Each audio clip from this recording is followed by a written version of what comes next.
I feel really good about just sitting beside Rick Live, and I'm not sure who this guy is. This guy won a whole bunch of Stanley Cups. So look at just snuck in here. He snuck in. Look at this. There's a Stanley Cup ring. Isn't that beautiful? Yeah. Well, I gotta get the light though. Get the light. How's this one? Okay, look at this. Here's the Stanley Cup ring for a player, and here's the Stanley Cup ring for a referee. This doesn't seem to be any justice, does there? I think that's pretty fair. Looks pretty good. Brian Trottier got leveled. But you see, he stayed with it, and he got leveled after the fact too. And he doesn't mind at all. No. Baby, did he get hit there by Craig Muni. Gets a great pass. Now watch him coming in. Look at the shot. Watch the puck. Right there. There's the puck in the net. And then the defenseman rolling in there and crosses the red line. Watch the puck. Right there. Puck coming. Cross the red line. Bingo.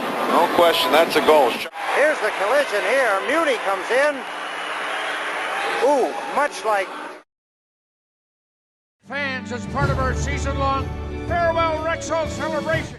Once an Oiler, always an Oiler. Tonight, we'd like to welcome an Oilers defensive specialist known for his open ice hits, penalty kills, and monumental shot blocking abilities. He played 7 seasons in Edmonton, winning 3 Stanley Cups with the Oilers in '87, '88, and 1990. Ladies and gentlemen, would you please rise and welcome back to Rexall Place, number 28, Craig Muni.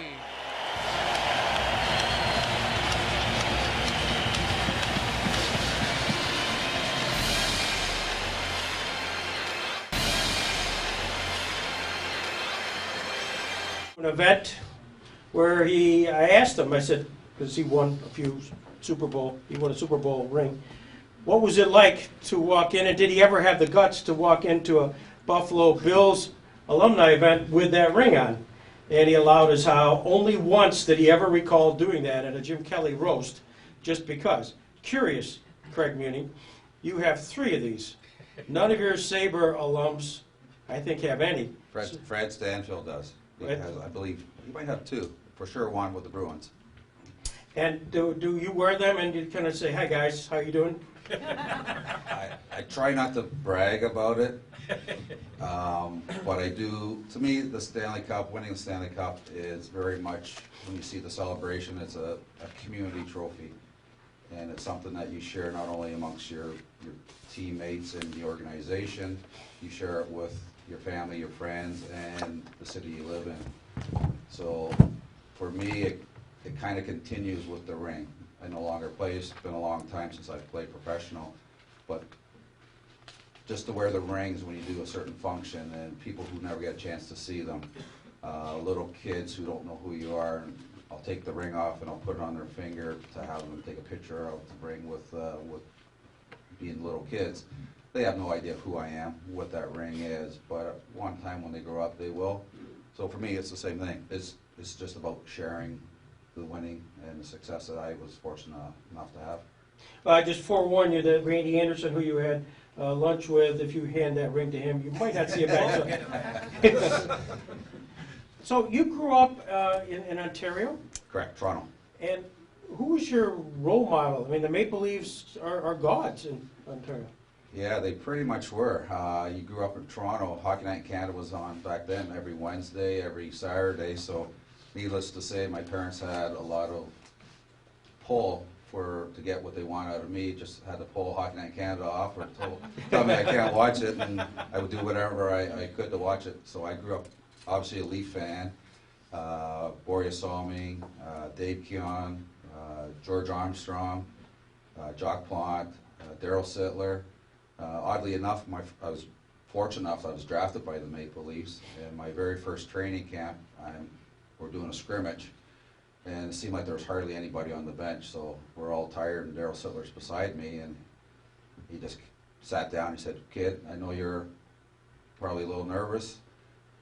He said, "The best advice I can give you is just go out there and do what you do normally. Don't try and do something you don't normally do, there was a reason why you were drafted high, and everything worked out. And I was like an 18-year-old kid sitting right beside one of the idols I grew up watching, and it was the best advice I ever got for when it was first training camp. So when Davey Keon scores that goal, did you go ballistic? Whenever the Leafs scored a goal, I got ballistic. There was a lot of lean years being a Leaf fan, and you think the Sabre fans have had it tough. Tried being a Leaf fan all those years. I think it was, 1964 was the last Stanley Cup, or right around that era. I think I might have been 2. So it's been a long time coming for the Leafs fans as well. So you're drafted by your dream team. You're the #1 draft pick by the Maple Leafs. What was it like in the home? Did they call you? Did you, like today's college drafts, football drafts, it's a big event. Was it a big event then? It's a big event, but it was always held at the Montreal Forum back then. So it was back in 1980. I was debating whether I was going to go to the draft or not. So my agent at the time convinced me I should go. There's only 21 teams at the time, and Philadelphia Flyers had the last pick of the first round, so they had the 21st pick. So he assured me I was going to go in the first round, that I should be there to go down, wear the sweater, do the interviews, the whole thing. So we decided we'll go. So finally they get to the 21st pick. Philadelphia gets up to the podium and do their little spiel, thank the city, thank the NHL. And first things they say comes out of their mouth is, Philadelphia Flyers are proud to select from the Kingston Canadians, my junior team, defenseman, my position. I'm halfway out of my seat thinking this is it, Mike Stothers. I'm looking around, my folks, who did they say? So I sat down, and immediately I'm thinking, okay, how long do I have to sit here? Where am I going to go? How long is this going to take? And then 4 picks later, I went to the Maple Leafs with the 25th pick, and I didn't even hear my name called. My folks are nudging me, get down there, you're just drafted by the Leafs. So, oddly enough. Was there a role model or two? Because were you a defenseman all the way through your career? I was, yeah. Was there a role model? Was it George Armstrong? Was it Armstrong? Was it a defenseman? No, he was a forward. I loved watching Borje when he first came over. I guess he was different for what the game was back then, but he was just so, I guess, Bob Orr was kind of a little bit before me, where Borje I guess was kind of that next version, but being from Sweden, he was a great skater, great passer, smooth. It was almost like he had the puck on a string. It was just beautiful to watch how he played and how long he played, and even when you see him today, he looks like he still could play. You were at the Maple Leafs for 3-4 years, sort of bounced around with before you got up to the bigs. Didn't play a lot of games, did you, with the Maple Leafs? No, I was drafted in '80, played 2 more years of junior. The year I was supposed to have a chance to make it, when I was 19 years old, it was the year, I don't know if you remember, Bob McGill, Fred Boimstruck, Jim Benning. Those 3 guys were 18, 19 years old, and it was the year we were supposed to all have a chance to make it. They're going to go with a youth movement, basically. So I went to training camp in Windsor, which was my junior A team, and I blew my knee out and never made leave camp. So after that, I pretty much toiled in the minors, which was St. Catharines at the time, in the American Hockey League for 4 years. I think I played 19 games over the 4 years with the Leafs, and then finally got an opportunity to get out of there. Well, how did that opportunity occur? Did you were ready to be a free agent? You showcased in the Edmonton story. Pretty much that was it. That last year, the Leafs offered me basically what you call a termination contract, which I don't think exists anymore. So basically, at the end of that contract, they're saying, we don't want you anymore, you're a free agent, you can go anywhere, we don't want compensation for you. So the last season I was with the Leafs, I was called up a month left in the season. I was having a pretty good year in the American League. And Claire Alexander was the assistant coach, so after practice he calls me into his room and said, the Leafs are happy with you, they want to offer you another contract. So I told Claire, I said, well, there's only a month left in the season, I want to play out the rest of the year. We've talked to about 8-10 teams who are showing interest, but I'll include the Leafs in my consideration for next year. So next day I come back, practice, they sent me back to the minors.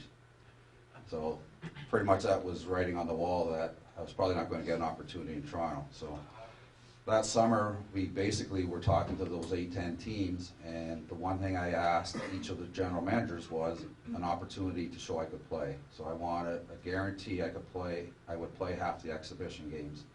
In basically the 6 years I was with the Leafs, 4 pro and 2 in junior, I think I may have played 2 or 3 exhibition games in total.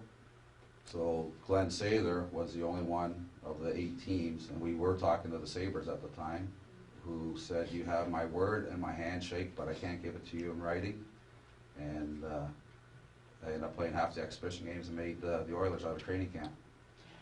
So the Oilers were now becoming a well-known commodity. They had a guy, number 99.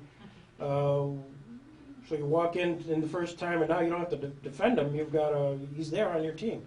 What was your reaction? It's hard to describe, I guess, how Wayne played. It was, you watch him and you can't duplicate it.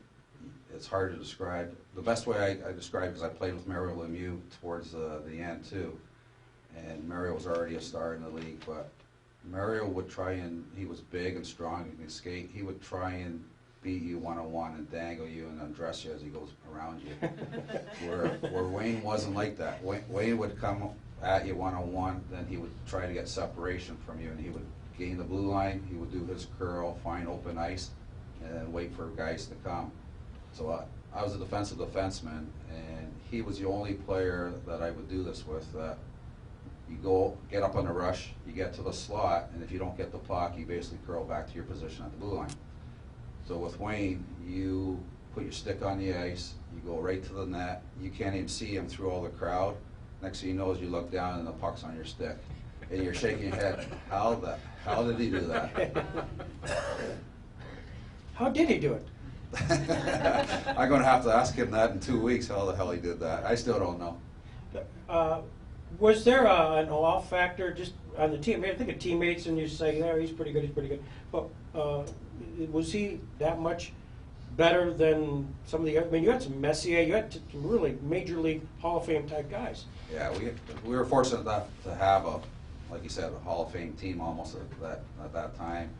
Everybody was still in their young 20s and growing as an individual, growing as a team. When I went out there, they already won 2 Stanley Cups. They just lost the cup they lost in the playoffs to Calgary on the infamous Steve Smith banked it in off of Grant Fuhr's leg and into the net. So I came that following year. And I remember my first training camp out there, and I knew Paul Coffey from the Toronto area. So I'm at training camp again. I'm trying to make the team. So I'm hitting guys out there. I'm blocking shots. I'm playing a scrimmage like a game. And both Paul Coffey and Mike Krushelinski come up to me and they say, "Munes, what are you doing? You're going to hurt somebody out here, maybe even yourself." I said, "You don't get it though. If I don't do this, I'm not getting a chance to play an exhibition game." So they just kind of skated away and went about their business. But to me, the exhibition game was my season. It was my chance to show that I could play, and if Glenn was true to his word, I was going to get half of those games. But I had to prove that I was going to be worthy to get those games, not just by words. How do they match up defensemen? I mean, you had Paul Coffey, you had a few others.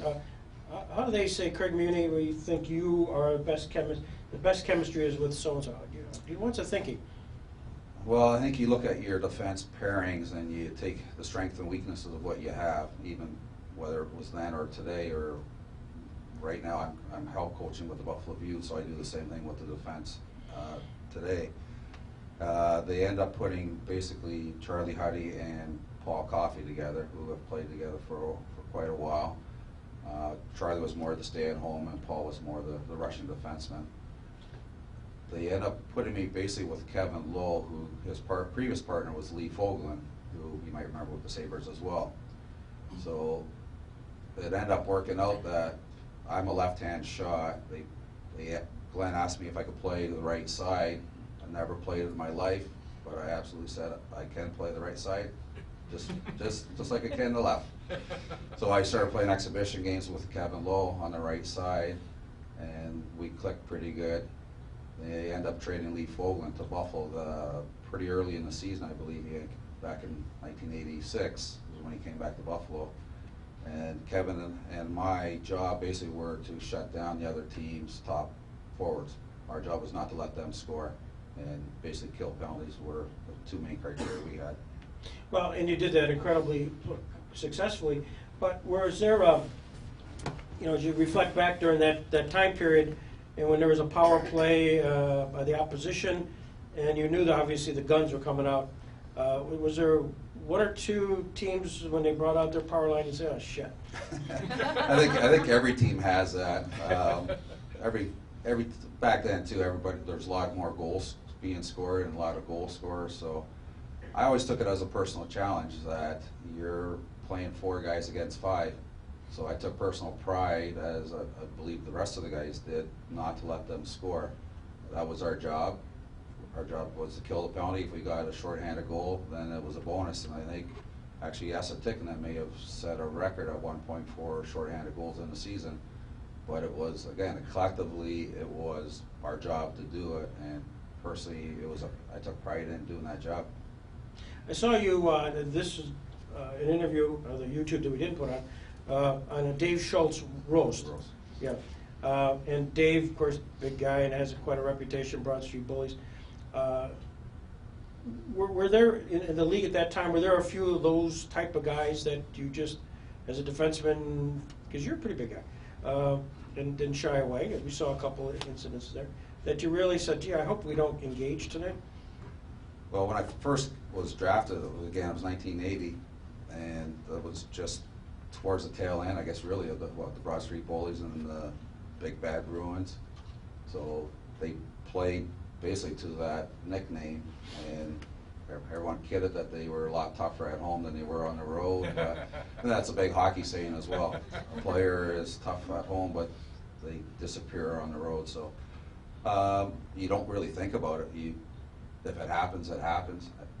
But when you do talk to guys whose jobs that was, Dave Schultz, or you talk to Rob Ray or Andrew Peters around here, and I never really thought about it until I started hearing these guys tell stories about it, how they knew that was their job. They would look ahead on the schedule that they're going to play, we'll say Dave Schultz as an example, that it was marked on the calendar. The night before they knew it, they wouldn't sleep. The routine of a day of a game was you went down for a pregame skate, you had a meal at 1 o'clock. For me, I slept between 2 and 4, and then went down for the game.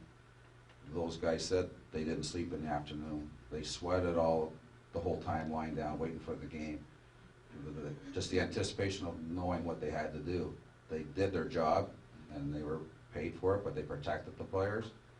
But it was just mentally a different thing that they went through to prepare for a game than the rest of us would have had to do. And it's not an envious job. And somebody's always coming in the league that wants to prove they're tougher, and they want your job. And it always happened. On the Oilers during that halcyon days, was there an enforcer? Did you have somebody? Yeah, we always had a few, from Dave Semenko, Marty McSorley, Kevin McClellan, Steve Smith, Jeff Bukaboom, Kelly Buchberger. So there was always at least 1 or 2 on every team. So they were basically there to make sure nothing happened to the star players. Would anybody really, I don't even remember seeing anybody take a run at Gretzky. Was he protected? Yes, actually I heard they were talking about that on the radio show coming down today. They were talking about the Philadelphia Flyer who just got suspended, Gudis, for 6 games for running a player, and they're talking about what would have happened in the old days and how the game's changed in that regard. So they were talking how Wayne had protection, which he did have, but people always forget that as good as Wayne is as a setting up goals and scoring goals, the one thing he had a knack for was he knew where everybody was on the ice, and that's the one thing you can't explain about him. He knew if the other team had too many men on the ice before you did, or before the referees did, and he was yelled to the referees. He would never get hit because he never put himself in a position to get hit. If he was up against a wall, he would feel a guy coming from this shoulder, so he would spin off the other way. So he was very elusive. He wasn't like really a fast skater, but he was quick and he was elusive to hit. So the only hit I can remember, and that was, I think, an exhibition game, a fellow by the name Bill McCreary, who hit him in an exhibition game out in Edmonton and hit him pretty hard. And again, Dave Semenko came out after him, and I think that might have been the last time he ever saw the ice in the NHL. Yeah.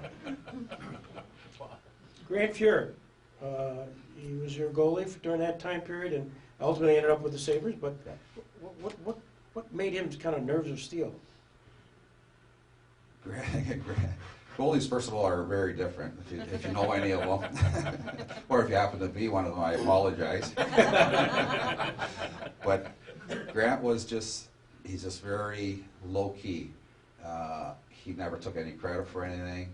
If you wanted to pat him on the back or tell him that he made the save of the game or he won the game single-handedly, he always just shrugged his shoulders, just do my job. He just wanted to go play golf and play hockey, and he never acted, never thought of pressure.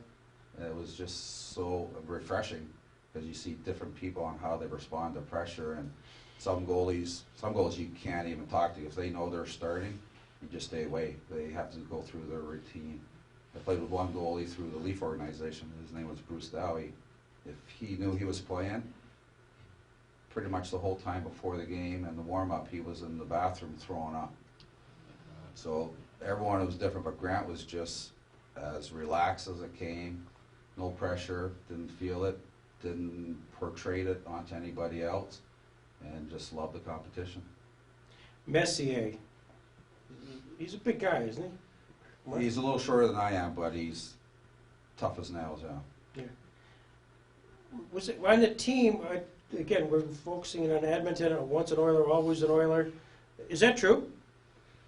Pretty much, yeah. Well, I played 16 years of pro. 7 of those years were in Edmonton, so as long as I played. So the one clip you just saw was the closing of the arena, basically. So what they did was they brought back one alumni for every home game, and it was basically their night. So that clip was for a video for the night I was out there. And then the last game of the year, I don't know if you happened to see the closing of the arena ceremony, where they had 160 former players and current players all there. So it was as good as the event was that Pagulas did when they first purchased the team. But when they introduced everybody here, they introduced us basically as an era. So a group of guys came out together. For that one there, they had even more players, and they introduced everybody one at a time. And everybody who was at the game, and it was a full house because even up in the catwalk all the way around, you could see people. They sat there for the game and the ceremony, which was, I think, an hour and a half, 2 hours after the game, right to the end. So hockey out there was pretty much everything. And it's a culture in Canada versus the States. You have professional baseball, football, basketball, where up in Canada, hockey is the main professional sport. So that was just past year, right? That was this past year, yeah. It was called the Rexall Arena, right? It was the Rexall then. It was the Northlands Coliseum when we played there. So now they're just moved into a new arena. I'm not sure what the name of it even is, but it's supposed to be a state-of-the-art, best arena in the NHL. I think they said next to Vegas right now. So when you're there with all 160 alums, did they all look like nobody had aged? Actually, this is really Canadian blonde hair. And I played it this way, as you can tell in that picture. I can just imagine. It must have been such a thrill to just have an opportunity to get together with guys that you hadn't seen in a while. Yeah, I ended up playing for 7 teams total, so that team was probably the closest group of guys I've ever played with, which is one of the reasons why they had the success. The next closest team I played with, that I would say, would be the Dallas Stars, which was my last year. So I retired in 1998, the year before they beat the Sabres in the finals for the Cup. And Did they really beat them? No goal? No, that should have. Well, they would have had to still win Game 6 and Game 7 in Dallas, but that was not a goal based on the rules. Yeah. But that Dallas team was as close as a group of players that I saw since the Edmonton team. And when you put 20, 25 guys together with different backgrounds, different job roles. It's important, so when you hear professional teams talk about chemistry or in the dressing room what the players are like, whether they're good in the dressing room or bad, it does hold a lot of water. So you win your first Stanley Cup. Talk about the game where, in fact, it happens. I mean, there's this pent up. Can we, in this case, you're going to try to sustain the lead? I mean, talk a little bit about the moment, because we don't never experienced here in Buffalo. So just give us a teaser here. Well, I'll go back actually a little bit. The Smythe, what division were we? Smythe division, I think, back then. So we're playing actually Winnipeg in the second round, and I got hurt. I got hit from behind into the boards. I had a bruised kidney. So I missed all the next round, which was against the Red Wings. And then I missed the first 2 games against the Flyers in the finals. So I came back for game 3 and the rest of the series. So we're up 3-1, and then the next game we're up by a score of 3-1, and we end up losing that game. And the next game we're up 3-1, and we lose that game.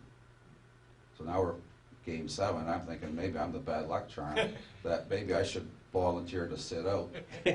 So game 7 now is in Edmonton, and this was 1987. So Ron Haxtell was a rookie who was the last winner of the Conn Smythe Award by the losing team. He ended up winning the Conn Smythe that year. So we're up only 2-1 in this game in game 7, and there's 5 minutes left or so to play in the game. Glenn Anderson picks up a puck. He crosses their blue line, takes a slap shot that happens to go in. So now we're up 3-1 with 5 minutes left in the game. And I'm thinking, uh-oh, here we go again. I'm jumping up and down. I'm screaming at the top of my lungs. I lose my voice. I can't even speak. And I'm looking around. No one else on the bench is, and they're all calm, cool, collective, just going about their business. And I'm thinking, that's why they've already won 2 Stanley Cups, and I haven't won anything yet. But you could see it, you could taste it, you could feel it, like you're so close. And just seeing those other games, how the 3-1 lead disappeared, that it could easily be taken away from you. So after we won that game in the Stanley Cup, it was almost like you change your mindset. It's like I started thinking more that we're here. You work so hard to get here. You're not going to let anyone take it away from you. That this is your cup to win, not for someone else's, and you're not going to let them do it. That's why I have a tough time understanding how the Buffalo Bills, as great as they were to get the 4 Super Bowls and not win 1. It's an accomplishment to get there 4 times, but even by blind luck, you would think they would win 1 of them. Thanks, Craig. How do you feel after that explanation? Bills fan, go Bills. Yeah. This is their year, though. So, but I read someplace that during that ceremony, when Gretzky did something that you kind of picture, yeah. Yeah, that was that was his last Stanley Cup with the Oilers. So that was the '88 Cup, and all of a sudden he's organizing all the guys on center ice with the cup and take a team picture, and then they called in all the coaches and all the trainers. Then they called in the training staff and all the extra players. So the picture kept getting bigger and bigger and bigger. But that was really the first picture that we now know that is something standard, is that picture at center ice. That was Wayne started that in 1988, and that was the first time it was ever done. So where were you when you got the word that number 99, Wayne Gretzky, the biggest name in hockey, was traded? I was actually at a gym working out, and someone came up to me and said the Oilers were having a press conference, and Wayne was being traded. And I said, yeah, right, okay. It's Wayne Gretzky. No one trades Wayne Gretzky. And I said, no, really, they're having a press conference about. So everything stopped. We watched the press conference, and just in shock. It was like, you knew then that nobody was untouchable, that everyone's for sale, everyone's for trade, that it is a sport and it is a business. So it was a little bit of a reality world in the sports, for the sports world. And the sports world is very different than, and I'm in the business world now, but the sports world is very different from everything else in life too. Then you find, so that, shortly thereafter, and then you leave the Oilers and go to the Blackhawks for a couple years. Cup of coffee. Yep, and then you end up with the Buffalo Sabres. And at the time, the Sabres, the head coach was Muckler, right? John Muckler? Yep, correct. So talk about Muckler. To me, Buckler, I had him in Edmonton. He was an assistant coach. And then when Glenn Saylor, he was the head coach, GM. And then the 1990 year, Saylor stepped down from coaching, was full-time GM, and so John Muckler was the head coach. And we were just talking about this earlier while we were eating, that back then there was not a lot of film use until playoff time. And then come playoffs, there was film on the other team you're playing, your opposition. And Muckler broke down the film, so he was the first coach I really encountered that did that. And to see his understanding of the game and how he broke it down and basically show us what the other team was going to do, and already have a game plan in his mind of what we're going to do to prevent them from doing what they want to do. So I had a real good relationship with John, which I guess he must have liked how I played since he wanted to bring me to Buffalo. So I've got nothing but the best to say about John and have high respect for him, and still see him from time to time around Buffalo. During that first year, you had a playoff game against the Devils, 4 overtimes. Talk about what it's like to play 7 periods. Tiring.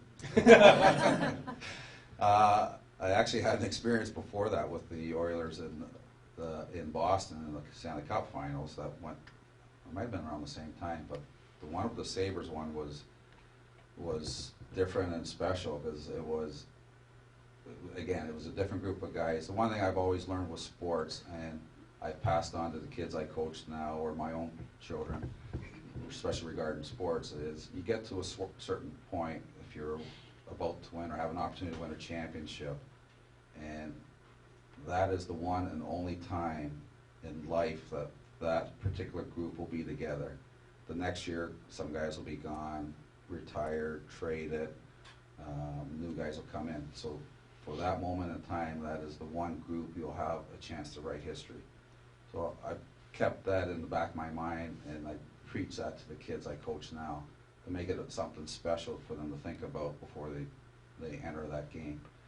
So the game in Buffalo was one of those too. It was one of those moments in time. It was part of the Sabre history that we'll never know if it ever happens again. So we basically, that game, I think it was partway through the third period, we went down to 4 defensemen, which typically you play with 6. They would throw Ken Sutton in there, who was a younger defenseman at the time, trying to make his mark. So he would fill in every once in a while as a 5th defenseman. And then by the time each overtime happens, the game goes longer, you get tired and tired, and you get to the point where you mentally think, you don't make a mistake, play defensive hockey, don't let them have a chance. If you have a chance to score, you take that opportunity.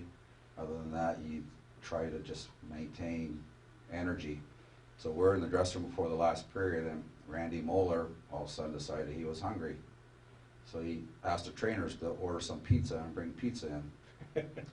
So I see it come in, I smell it come in, my stomach is turning, I think I'm going to throw up. I had to leave the room, I couldn't eat, and we end up, Dave Hannon ended up scoring, what was it, the 7th period? Yeah. The 7th period.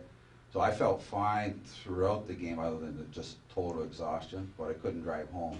My hands cramped up, my fingers, I couldn't even hold the steering wheel just from all the fluid I lost. And that was the worst part, is just the dehydration and trying to get hydrated again for the next game. So the dehydration can be bad. And I remember going back to the Leafs, my first training camp, you used to have to weigh in when you first got there, then weigh out at the end of your session. So back then we used to have 2 a day. You'd have 2 sessions basically before you're done for the day. So I would weigh in at, back then it was probably like 198, 200 pounds. At the end of the session I was weighing out about 175, 179 pounds. So that's how much water I lost. So I used to sweat brutal. I had 3 sweaters for every playoff game, one for each period. I had 3 pairs of gloves, one for every period. And after I was done with the period, I'd give them to the trainers to dry them in case I needed them for overtime. So that during that game, Hasek had 70 saves. And he won. Was it 1-0? Was it 1-0 or 2-1? I can't remember now. 70 saves. You know, I'm looking at a list of some of your fellow players, but what flashes in my mind every time I see the name Mogilny or LaFontaine is Rick Jeanneret. Give me your best Rick Jeanneret story.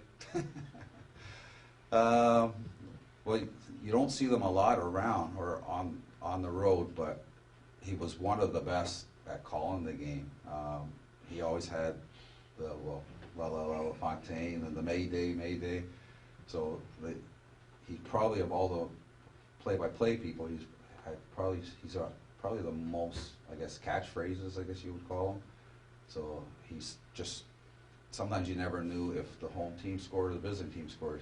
He just gets excited for both, which was different because there's a lot of homers who do this type of job.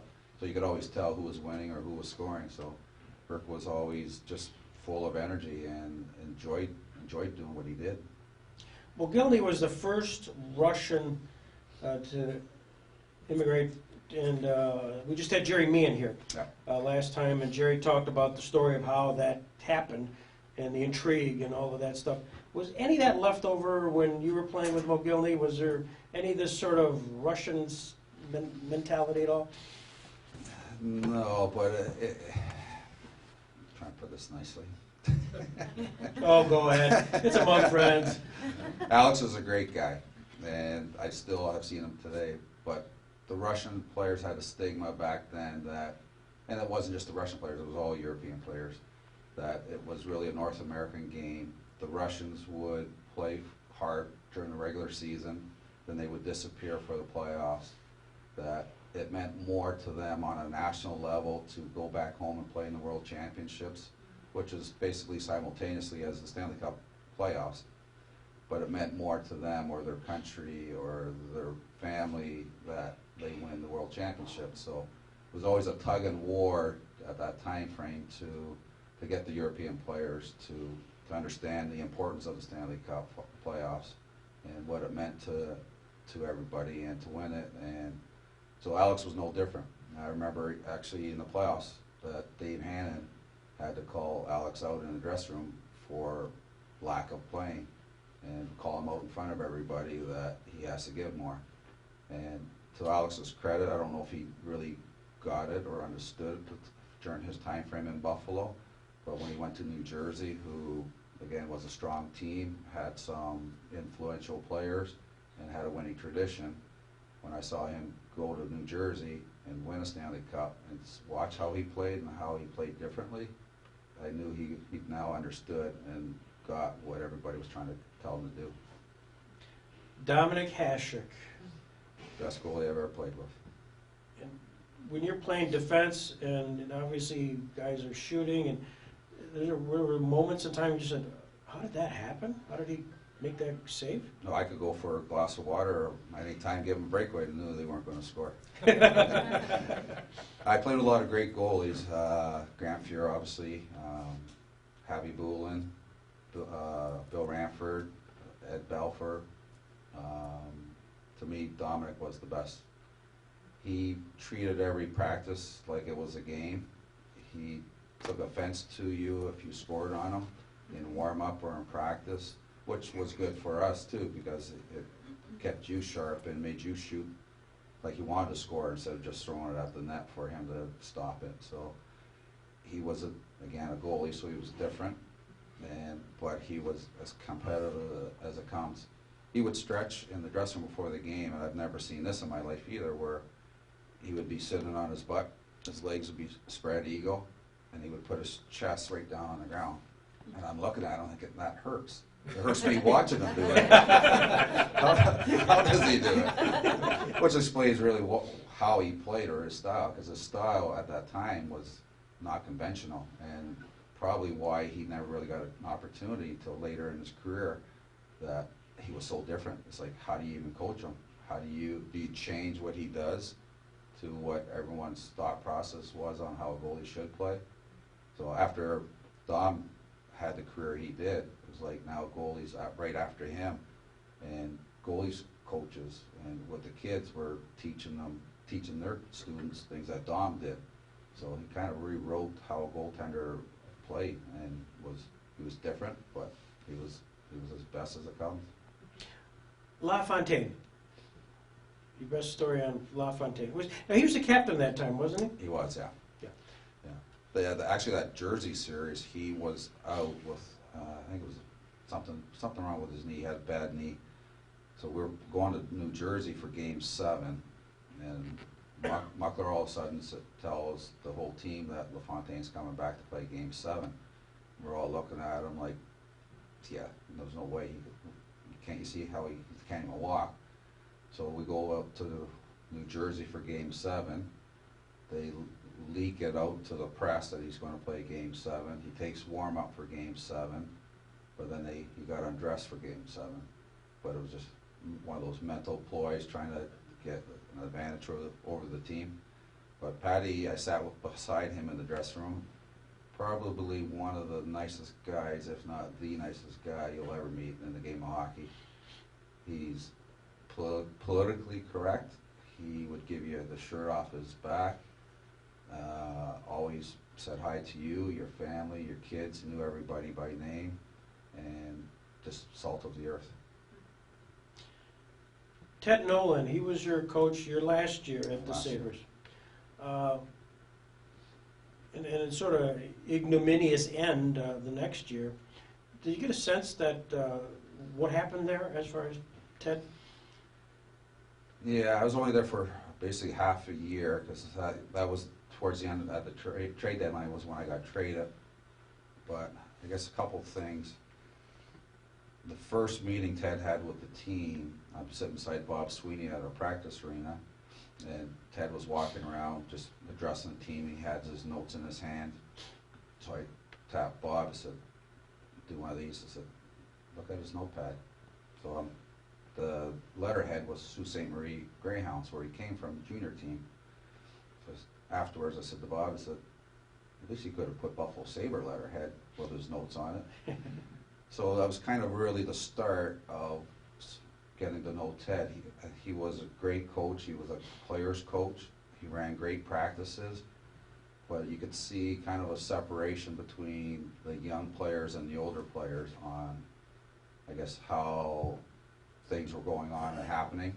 So I think that might have been part of the reason why there was the controversy with Hasek and some of the older players. So it ended up sort of dividing the team, which kind of divided the management, because they say, and I don't know all the real reasons, that John Muckler was fired because of Ted Nolan, which was one of the reasons why it took him a long time to get a job in the NHL after he was fired from the Sabres.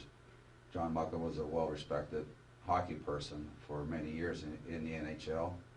And the one thing with hockey is, in the management side of things, if there's a GM in place, and we see with the current GM, he's brought a lot of people in from the Ottawa organization that they don't trust anybody. They trust only the people they know who worked for them in the past. So that's why you see a lot of transition in management when new GMs are hired. So that was basically Teddy's demise for the longest time, was people wouldn't trust him, and what GM would hire a coach who just got a well-respected GM fired basically from a position that he held for a while. So it took Teddy a while to work his way back in. He had to go back to juniors and work his way up. He got the Latvia job, then ended up with the Islanders for a while. So, but Teddy, to me, was a great coach. He was a great individual. He was a player's coach, which as a player you want, instead of somebody that's ranting and raving in your face day in, day out. So, but that was just my view of what I saw there. And you'll ask a different guy and they might give you a different view of it. Were you there in '95 when the odd ended, or had you been traded by then? When they closed the odd, Memorial. I think it was the year I got traded, because the next year I believe was when the Crossroads, or whatever they called it back then, was going to open up. But again, like a John Muckler story, usually you get traded, and I'll give you 2 trade stories actually. When I was in Edmonton, coming up to the trade deadline, the last week we were on a long road trip. So there was rumors I was going to be traded. So I packed extra clothes in case I was traded while we were on the road, because I would have to go from city X to city Y right away. So I was prepared for the trade. So it never happened. Played our last game, we're on our flight home, and we are about to touch down, and one of the guys on the team is listening to a radio or something. Really, cell phones weren't what they are today. And he said, "I just heard you got traded." I said, "What?" He said, "Yeah, they just announced it." So lo and behold, plane lands, I walk out, my wife is there, my 3 kids, or actually 2 at the time, were there, and TV cameras. I go, "Oh, I guess he was right." So that's how I found out I was traded. So Buffalo, when I was with Buffalo, was the year that Ted was coaching. So Charlie, Huddy, and I were kind of in and out of the line. We would alternate, so we were kind of the older statesmen on the team. So John Muckler called me probably 3 weeks before the deadline and says, "I have a trade offer to trade you. It's a team that's going to make the playoffs, but if you don't want to be traded and you want to finish out the year with the Sabres, I respect that, and you could stay." So I told John, I said, "I'm a hockey player and I play to win the Stanley Cup. So I want to play in the playoffs. I've never missed the playoffs in my career." So I said, given the circumstances with the Sabres, I said I would rather be traded. But for a GM to do that, well, that was the only time it would ever happen. So it's different and it's refreshing. So we took personal interest in your life and your family's life. So it doesn't happen a lot in hockey. Well, sorry, one more Buffalo story too that only happened once in my life. When I got traded to Buffalo, the Knox family owned the team at the time. So I get this letter in the mail, Buffalo letterhead. I open up and read it, and it's a letter handwritten and signed by Seymour Knox, welcoming me to the city of Buffalo and to the Buffalo Sabre organization. And that was the first and only letter I ever received in 16 years from ownership. Really? So as you reflect back on your significant career, is there 1 or 2 highlights that kind of say, "Greg, these are the moments in time that I really remember, I'd love to talk about"? Well, I think as a kid, you always dream of playing in the NHL and winning the Stanley Cup, scoring the Stanley Cup winner, Game 7. It's kind of like Casey at bat, bases loaded, bottom of the 9th, and you hit the home run with 2 outs. So I think, as corny as it sounds, you knew you made it in the NHL for me, was when you had a hockey card made of yourself with your picture and your name on it. And it was like kind of weird, but as a kid you grow up idolizing all the NHL players and you want to play in the NHL. I would practice signing my autograph as a kid all night long. And sorry, it still looks like crap. By the way, before you leave, he signed a bunch of them, so stop by. So once you see it, you can say, "Well, that looks like crap." So all that work for nothing. So that was kind of, for me, it was a moment where, because I toiled again 4 years in the minors, that it was something that solidified in your own mind that you finally made it. To have a chance to win the Stanley Cup, the first 4 years I was in Edmonton, I won 3 Stanley Cups. And it's like you can't start off any better than that. It's all downhill from there, basically, which I guess if you look at it that way, it kind of was. But, but what it did was, if you win the Stanley Cup or you win any championship, Super Bowl, World Series, it is a learning curve, and you have to learn how to win. And a lot of times you have to lose before you can win. And you have to realize what happened and why you lost, so it doesn't happen again. So good teams that are on the verge of winning will lose a year or 2 before they actually do win, as long as they have good coaching, good management, good personnel to go through that whole process. So what winning did for me, as it has done for a lot of professional athletes in any sport, is it helps prolong your career, because people want to know the success, the reasons, how, why, and everywhere I went, that was one of the things all the coaches and GMs would say, we want your input in the dressing room. We want you to talk to the players and the coaches of those experiences and what it took. So I remember one time when I was traded from Buffalo to Winnipeg. I don't know if you remember Keith Tkachuk for the Jets at the time. So he was a big, strong power forward, one of the premier power forwards in the league at the time. So, and I don't remember the incident. Something happened in the game, and I got pissed off at him enough to call him out in front of everybody in the dressing room. And the game went on. We finished the game. And then afterwards, Chris King was the captain, and he came up to me afterwards and said, that was the best thing you could have said to him because no one else could. And he wouldn't listen to anybody else because no one else has been there and won a Stanley Cup. So he said, coming from you, it meant a lot to him and it meant a lot to the team to hear it because it had to be said. So it just stuck with me, and as you get older, part of the process is to teach the younger players or a team or organization on how to win. And I basically carry that same forward with business now, working with the company I work with. Which is, name it, Uniland, right? Uniland Development in Buffalo, New York. Yeah. Before we draw closure here and come up and get his autograph, funniest thing that happened on the ice that either to you, to somebody else, that moment in time where you said, holy cow, I can't believe what I just saw. Didn't we just see it, that video? Does it get any worse scoring your own net in the playoffs? I remember as a kid when I was playing junior, and sometimes there's a mad scramble and you whack at the puck to get it out of the way and you put it in your own net. And I remember a coach telling me, son, don't worry, that may have been your first, but it won't be your last. And he was right.